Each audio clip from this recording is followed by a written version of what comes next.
Hello, Akshat. How are you doing? I'm good, sir. How are you? Very good, very good. So you're doing advanced functions. You had your first unit test. Yeah, How was it? it was really good, sir. Your test papers really helped. Very good. So today, what do you want to do? Today, sir, I was hoping we can discuss 2.1 and 2.2 and Okay, really go sure. through what they mean. That is about rate of change, right? Yes, sir. Okay. So we'll discuss average rate of change and instantaneous rate of change. So these are the two things which are covered in Unit 2 as far as rate of change is concerned. Most important part is that this concept is applied in calculus. Rather, this is the Yeah, beginning of calculus, rate of change. right. By finding rate of change, you are actually finding the gradient or slope of the tangent. You understand? Yeah. On any curve, right? So let me share with you my screen, and then we'll talk about these concepts. Okay, sir. Can you see my screen? Yes, sir, I can see. Okay. So we'll first talk about the average rate of change. Yeah, So when we say average rate of change, it means we are talking about two different points, right? That is kind of right. very important. So, for example, on a line, you can have two different points on a line, right? Like these are the two different points. Yeah, Then the average rate of change basically is the gradient or the slope, right? the slope, yes. So, sir, that would be the secant, right? Yes. On a curve, let us say we have a curve kind of like this. Let's say we have some other curve, right? Let's say we have a parabola as I've drawn here, correct? Yeah, In that case, if we want the average rate of change at the instance from 0 to 2, let's say it is in time in seconds, right? yeah, So we say, what is the average rate of change as the object moves along a parabolic path as shown in the figure, right? yeah, When t equals to, let's say, 0 to t equals to 2, within these two intervals, right? Let's put them in seconds. Is that clear to you? yes, sir. So in that case, it will be connect those 2 points with the line and find the gradient or the slope of the line, right? The slope of the Yeah, line, is what? Represented by m normally, right? yeah, Y2 minus Y1 divided by X2 minus X1. That is what it is, correct? yeah, So in this particular example, which I just sketched roughly, so yeah, Y2 is 0, right? So this yes, sir. point is 2, 0, and that point is 0, 4, correct? So we can find the gradient as 0 minus 4, that is the difference in y values, divided by the difference in x values, which is 2 minus 0, right? So which is Yeah, minus 4 over 2, which is minus 2. So gradient is negative 2, means it is falling, it is coming downwards, negative, right? Decreasing. yeah, So negative means decreasing. Is that clear to you? right. So that is the basic concept of average rate of change. In this particular example, what we actually are trying to show you is that the concept of slope is basically applied here to find the average rate of change. Is that clear to you? Yes, sir. Okay. So this could be done on a straight line as we have seen here, or on a parabola. So this is a parabola, simple equation, y equals to x squared in this particular case. And the question here is, find the average rate of change on this graph when the value of x changes from 1 to 2, right? So now we are given two values from 1 to 2. So this is 1 and this is 2. So on a graph, you could always draw a line connecting them, and this line will be called a secant, as you're saying, right? Yes, sir. So secant is any particular line which goes through 2 points, Correct. two distinct points. Correct? Now, average rate of change is slope of this line. Now, we have the function f of x as equal to x squared. So at 1 and at 2, let's find the value. So f of 1 will be 1 square, which is 1, and f of 1. 2 will be 2 square, which is 4, correct? And Yeah, therefore, the average rate of change, let me write like this, will be y2 minus y1, which is f2 minus f1, so, over the time period, which is 2 and 1 in this case, right? right. So which will be 4 minus 1, 4 minus 1 over 2 minus 1, which is 3, right? 3. So we get the average rate of change of 3 in this particular case, correct? Yes, sir. Now, since we're talking about the functions as such, we have not put any units here, but it could have units. You understand? For Yes, sir. example, this could be distance in meters, for example, right? This And could seconds, be distance right? in meters. This could be time in seconds. And in those application questions, you should write the units. That is meters per second, Per right? second. So let Yeah. us say this is a graph which shows the displacement with time, correct? Yeah. So at that time, the average rate of change will give you what? Speed, average The speed, velocity. that speed, right? Yeah. Oh, okay. Oh, you Yeah, can yeah. say velocity also, but anyway, yeah, you can say Yeah. velocity also. So it gives you average speed in general between the two intervals, right? So that's what its application is. Perfect. Yeah, Now, got it. did you come across any questions from your book which we could discuss on this particular topic? Nothing in particular about average rate of change, sir, because Okay. it's really just linear functions, right? You just like it's just y2 minus y1 over x2 minus x1. So I think I was pretty okay with that, but I did have a few questions on instantaneous rate of change. So let me take first questions from you on instantaneous rate of change, and then we can discuss further. Okay, so why don't you share? I'll stop sharing. Yeah, I'd like I'll you just to share so that we can address that, and I can explain you more concepts. Sure, sir.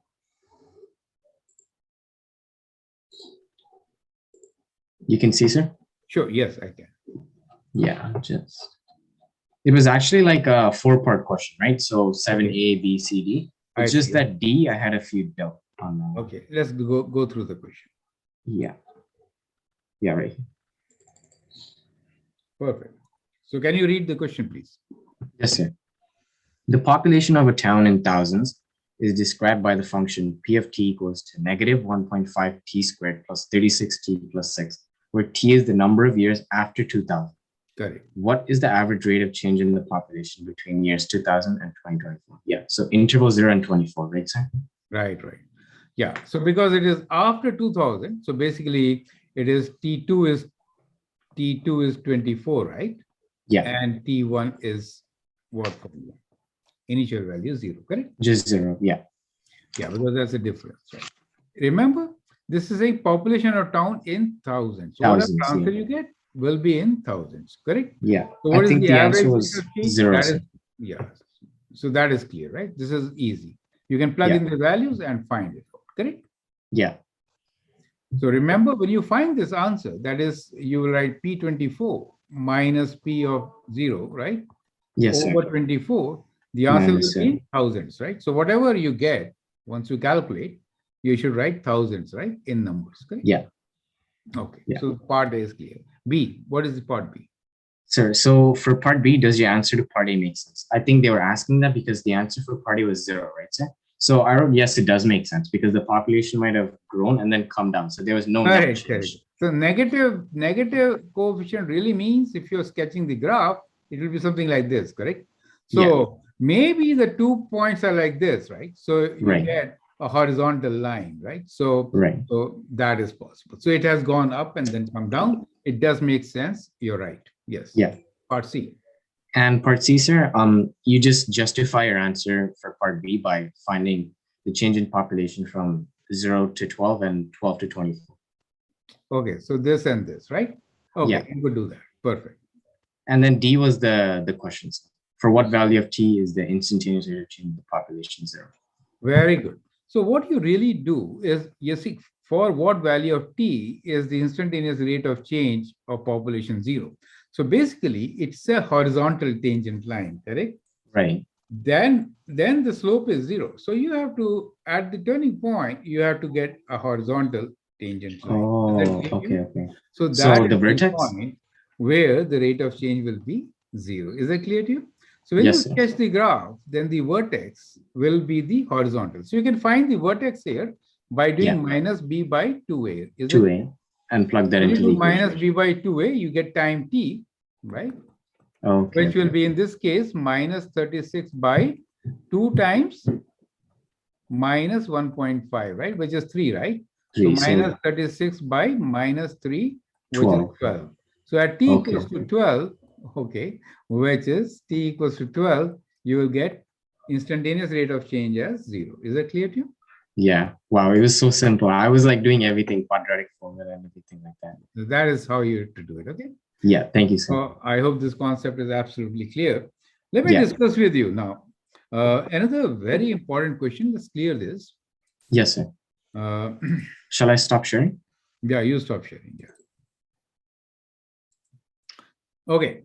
So now my question is that if I have a circle, say if I have a circle, and let me take a very simple circle here because x square plus y square, the equation is x square plus y square equals to 25. That means basically, what does it mean? The circle has radius of 5. 5, correct. So I want to find the, let's say some object is revolving around this circular path, correct? Yeah. Now, we want to find the slope of the tangent at some point here, which is, let's say 3, 4, right? So how will you find the instantaneous rate of change at this point, which is 3, 4 on the coordinate plane? Can you tell me that? Okay. So sir, the point you marked P is 3, 4, right? Yeah. And you have to find the slope of the tangent line. Correct. How will you find the slope of the tangent line? Sir, I recall. Yeah.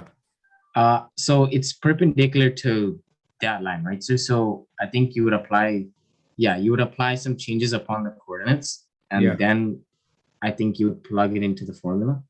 How will you do it? Yeah, explain. You're right on the track. Yes. Yeah. So that point is 3, 4, right, sir? So on the tangent, right? Would it be negative 4 and 3? Okay. So in a way, you're right. So what you'll do is you can find the slope OP, right? Okay. Slope of OP is basically what? Rise over run, right? 4 over 3, correct? Yeah. And the slope of the perpendicular will be negative reciprocal, right? So slope of, let's say, PT, right? Let's call this some other point as T, right? So slope PT, which is perpendicular, right, will be negative 3 over 4. Is 3 over 4. So that becomes the slope of the tangent at that particular point, or the instantaneous rate of change at that particular point. Is that clear? Oh, wow. So you just reciprocal, right, sir? Yes. And that, you're quite close to your answer. That's very good. Now, let's take an application question here, which is, can you please read this question? Yes, sir. Estimate instantaneous rate of change by 3 methods. The thickness of the ice on a lake for 1 week is modeled by the function T of D equals to negative 0.1 D cubed plus 1.2 D squared minus 4.4 D plus 14.8, where T is the thickness in centimeters and D is the number of days after December 31st. The graph of the function is provided below. Determine the instantaneous rate of change 4 days after December 31st. What does instantaneous rate of change mean? Correct. So we are given the thickness of ice on the lake for 1 week. It is more like a cubic function, right? You see that cubic function sketched here like this, right? Yes. So that's the cubic function. Negative value means left side is up, right? And the right side going down. Where T is the thickness in centimeters and D is the number of days after December, right? So D is the number of days and T is the thickness in centimeters, right? So after December 31st, it seems it is warming up. And so, the thickness is decreasing. You get the idea, right? Yeah. Basically, the thickness is decreasing. So very important part of this question is that the graph of the functions provided determine instantaneous rate of change. What does instantaneous rate of change mean at that particular point, 4 days after, right? So this is, let us say this is 4 days after, right? So what does instantaneous rate of change means at this particular stage? Tell me. Sir, I think the instantaneous rate of change at 4 days after December 31st represents the thickness at that instant. Change in thickness on the 4th change day of January, correct? Yeah. So on the 4th day of January, what is the change in the thickness coming to? So that is the rate of change. Instance means on the 4th day, particularly, right? So that particular day, correct? So that is what it is. Now, to find this instantaneous rate of change, we have actually 3 different methods, right? So in general, to find instantaneous rate of change, we adopt 3 different methods. So we know one point, and that point is, let us say this point is here, 4, right? Is it okay? Yeah. The D is 4 here, right? So a single point cannot give you the slope, right? For slope, you need to find 2 points, right? Which are very, very close. So the idea is that the other point is very, very close, right? So let's say this point is P, the other point is Q here, which is very close. So we use the term H. So that is H, if you take before this, then that means it is 4 minus H, right? Yeah. If you take a point after, let's say dash, 4 plus H, right? That be 4 plus H, right? Yeah. So where H is very, very small as compared to 1, we normally take H as 0.001. So which is a very small value as compared to 4, correct? Yeah. Now, if you take a point before, then it is called preceding interval. If you take the point Q after, then it is called following interval. But if you take 2 points, which are one before and one after, then we say it is called central. Central. Is that clear to you? Yes, sir. Since we are already given the equation of the function, we can always substitute here 4 plus h, 4 minus h, right? Yeah. And get all the values using the formula. We can find the rate of change, correct? Yeah. So 4 minus 0.001 gives you 3.999. So that is the accuracy which we are looking for. So we get some value which is 0.4 centimeters per day. Okay. But if I use the following interval, then the other point is 4.001, right? After minus T4 divided by 4.001 minus 4. That also gives me 0.4 centimeters per day. If we use the central, that means we are taking minus and plus. So the denominator will be twice 0.02. Right? You understand? Sometimes students will miss this, and then we get almost the same answer, right? Because we are rounding to 1 decimal place, so we got exactly the same answer. Sir? Yes. So we have to average the preceding and the following, right? So when we do that, we get 0.4, correct? Okay, so this was done independently. Yeah. So if it is specified which method to adopt, then you could adopt central independent method. Is it okay? Or you do both of them and then find average of the two, as you're saying. You are correct. Okay, yeah. Average of the. Now, average method is very important if the data is given to you. Let us say we give you the data, right? Yeah. Let's say we have let's say time, right? Time, let's say 1, 2, 3, 4, and let's say displacement D, let's say some displacement as 10, 12, 14, let's say 13, okay. Yeah. Perfect. Now, I'm interested in finding instantaneous rate of change at t equals to 2. Oh, okay. In that case, what you should do, you should find this gradient, correct? Yeah. You should find this gradient. This gradient and average them. And then find average by adding them, dividing by 2. Is that clear to you? Yes, sir. Sir, also a question. When they give you a table like this, right, sir? Yeah. Can you do f of 3 minus f of 1 over 14 minus 10? That will not be very accurate. Yeah. So if they give you a table, you have to follow preceding and following and take the average. Is that clear? Okay, sure. Yeah. You should do that, right? Well, in this case, you can see from the symmetry of the values, it is going to be correct, right? Same. Yeah. But if I choose the point to be 3, do you understand? In that case, it is rising by 2 units, but coming down by 1 unit. Coming down, yeah. So there will be some difference. And if you do direct, you'll not get the same answers. Yeah, it won't be accurate, yeah. Correct. So in the test paper, what they do is they put the values in such a way that if you adopt a different method, you'll get a different answer. Yeah. That's the whole idea, correct? So follow preceding, following, and the average of 2 in that case to get the answer. Is that clear to you? Okay, yeah. Now here is the last question of the day. Can you please read the question and tell me, how will you answer this question? Yes, sir. Consider the function f of x equals to x cubed plus 1. Find slope of tangent on the curve f of x at x equals to a. Correct. So when I'm saying x equals to a, your Yeah, answer will be in terms of a, right? correct. Right. So how will you do this rate of instantaneous rate of change at x equals to a?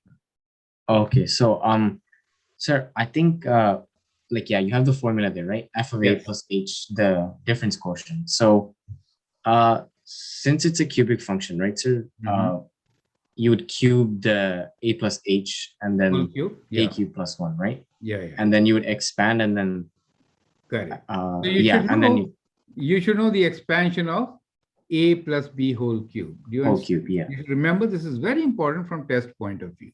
So Right. basically, we applied the same formula, f of a plus h minus f of a divided by h. And this method is called difference quotient. Okay. Yeah.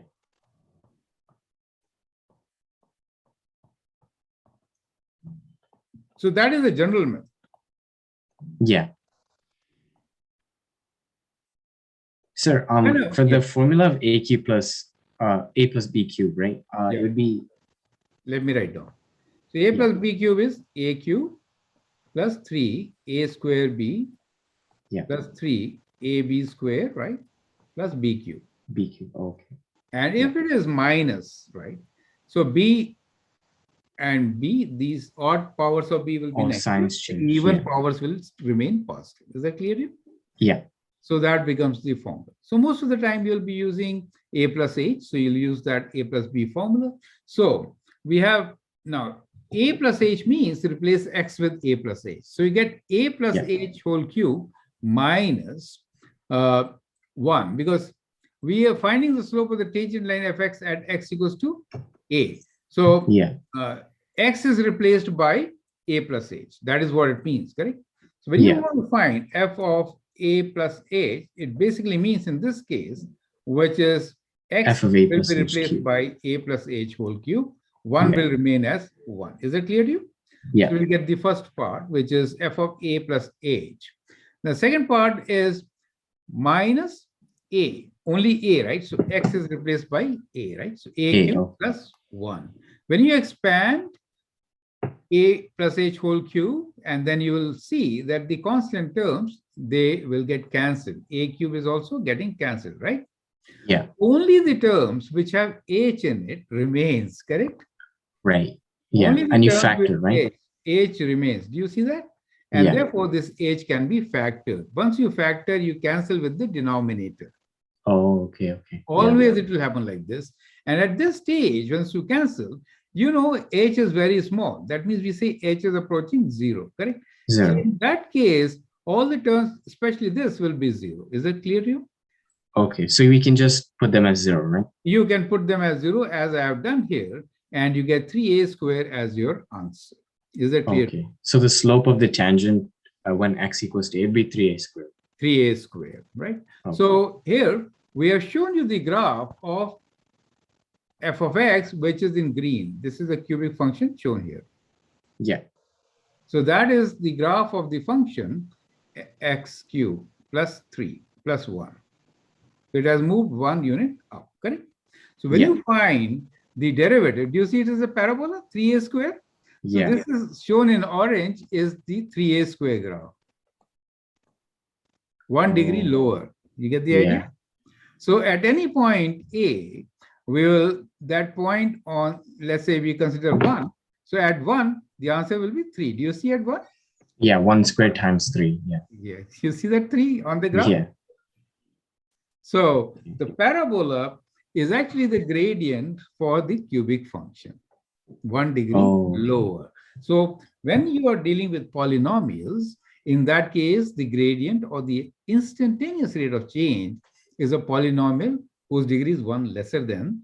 So n minus 1, right, sir? N minus 1. So in general, if you have a function, let me write f of x as x to the power of n, then the rate of change of this will be, we write like this here, will be n times x to the power of n minus 1. Is that clear? Oh, okay, f prime, yeah. F prime is the rate of change. The way we write like you write instantaneous rate of change of f of x will be equals to n times x to the power of n minus 1. N minus 1. Oh, okay, that So makes this sense. is a very important formula which you can use to check your results, correct? Yeah. Right. Okay. Sir, also Yes. quick question. So this derivation process can be done for any function, right? Yes. Not just x cubed plus 1? Okay, yeah. Any function, right? Okay, Correct. yeah. So, well, at this stage, I think you have understood the concept. We can end the class today here. Can you summarize your learning? Or if you have any questions, you can ask me those questions now. Yes, sir. No questions in general. You made everything crystal clear. So I think I really, like we touched upon the instantaneous rate of change and average rate of change in the summer.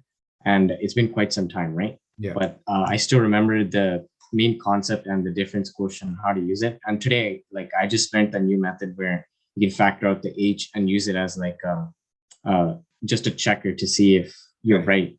Yeah. So I think that was really interesting. Let me just get back to that question for a second and tell you real importance of this particular method. Now, my question here is, on the graph of y equals to x cubed minus 3, where will the instantaneous rate of change be equal to 6? Can you tell me? On the graph of f of x. For what value of a will the rate of change be 6? You know the rate of change is 3a squared. So solve for a now. 3a square equals to 6. You see, a square equals to 2. So a equals to plus minus square root 2. Do you understand? Okay, yeah. So we can do the reverse calculation using this method. Otherwise, you cannot find this answer. Oh, okay. That is the key to difference quotient method. We apply these methods a lot in calculus, but it can be used for you now also. Correct? You understand the concept? Yes, sir. Earlier, you had asked me a very simple, similar question. Where will on the graph the rate of change be 0? Correct? 0. But 0 was a turning point, and we answered in a different way. Parabola, 0 means a turning point, and we went for the vertex. Correct? Yeah. But if instead of 0, it was minus 1, then what? Correct? Yeah. So then you have to use difference quotient method and find that point. Is it clear to you? Right. So you'd go through this entire process, right, sir? Yes. Yeah. And then get the answer. So that is the key. So that's very good. So we can end the class at this stage. I wish you all the best. And in case there are any questions, feel free to share with me. Okay? Yes, sir. For sure. Thank you so much. All the best. Thank you.